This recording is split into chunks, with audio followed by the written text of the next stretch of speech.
Le texte que nous venons de lire est situé dans le chapitre 10 de l'évangile de Luc.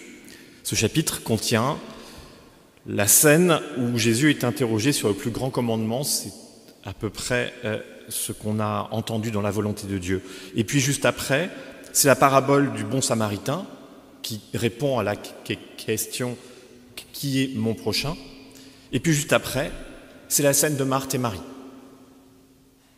et laquelle sera elle-même suivie sur un texte sur comment prier. Donc on est vraiment dans une séquence longue dans laquelle l'épisode de Marthe et Marie a tout son sens.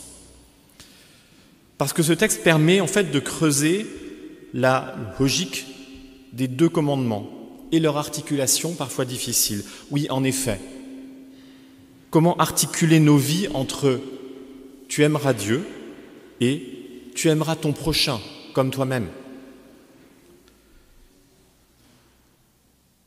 Et ce questionnement s'incarne ici avec deux figures.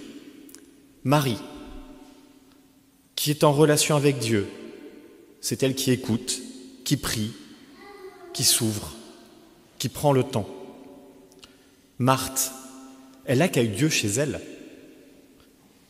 Elle sert, elle s'occupe des autres. Marthe, comme Marie, illustre des visions, des postures vis-à-vis des commandements qui sont, l'un comme l'autre, parfaitement légitimes. Mais les deux se trouvent à des moments, à des postures, à des moments de vie, à des étapes un peu différentes. Et nous aussi, nous vivons au quotidien ces deux postures de vie, ces deux façons de faire ou d'être. Et comme chacun d'entre nous vivons ça, c'est qu'il y a un temps pour tout. Il y a un temps pour écouter et un temps pour agir, un temps pour s'asseoir et un temps pour donner à manger, un temps pour prier et un temps pour servir, un temps pour méditer et un temps pour partager, un temps pour être Marie, un temps pour être Marthe.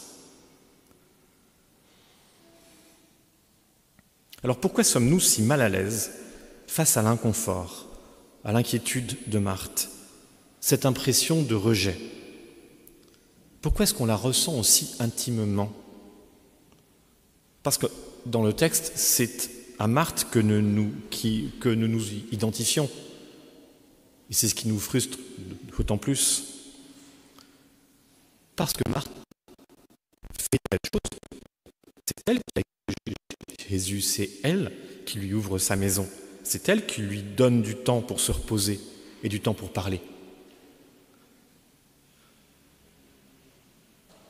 Et pourtant, il y a sa phrase, sa demande troublante, cette phrase agacée, culpabilisante. « Seigneur, ça ne te fait-il rien que ma sœur me laisse seule pour servir? Dis-lui donc de venir m'aider. »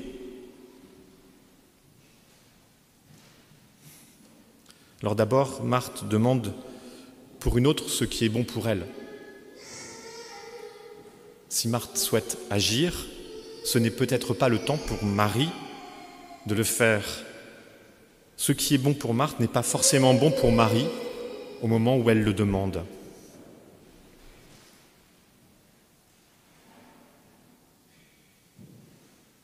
Et puis Marthe demande à Jésus de demander à Marie de faire quelque chose. Alors, si en général, déjà dans la vraie vie, quand vous demandez à quelqu'un de le demander à quelqu'un d'autre de faire quelque chose, ça ne marche pas tous les jours, demander ça à Dieu n'est pas forcément la bonne technique pour être sûr que ça fonctionnera, en quelque sorte. Dieu sait souvent mieux ce qui est bon pour Marthe et pour Marie, et par conséquent, peut-être que la façon de faire et de dire n'était pas la plus efficace. Et c'est peut-être là, en fait, où Marthe nous gêne un peu, ou nous fait le plus peine. C'est pas ce qu'elle fait, c'est peut-être l'esprit dans lequel elle le fait. Peut-être qu'elle agit bien, mais peut-être que c'est pas pour les bonnes raisons. Car on l'a tous expérimenté. Agir pour le monde, c'est aride. C'est désespérant, c'est décourageant, c'est jamais reconnu. Et nous autres humains, encore aujourd'hui, nous traînons un appétit de reconnaissance jamais assouvi. Nous n'aurons pas de compensation pour tous nos efforts, pas de reconnaissance de ce que nous avons fait. Et l'action pour elle-même ne comble pas une vie. Tout au plus, l'action peut-elle combler des vides, mais jamais en entier. Peut-être que c'est de là, et c'est mon interprétation, que vient cette phrase si triste de Marthe. C'est peut-être là aussi où elle ne prend pas la bonne part. Quand elle parle à Jésus, elle ne va pas au-delà de l'action.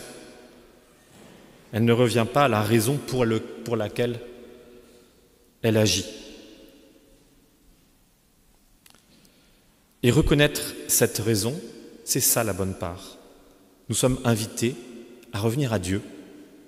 Nous sommes invités à revenir et à faire partie du plan de Dieu. Oui, la bonne part, c'est aimer Dieu avant tout. Aimer Dieu, c'est-à-dire déjà se relier à une immanence. Je reconnais que j'ai qu'un seul patron, il est là-haut. Respecter ce que demande Dieu, c'est-à-dire je prends des décisions dans ma vie en tenant compte de ce qu'il me souffle de bon, que ça soit raisonnable ou déraisonnable, que ça soit conscient ou intuitif, ce qu'il me souffle de bon. C'est se relier à une fraternité. Je considère l'autre avec respect, avec cette attention et ces égards d'un autre représentant de Dieu que tu es toi aussi, que je suis moi aussi.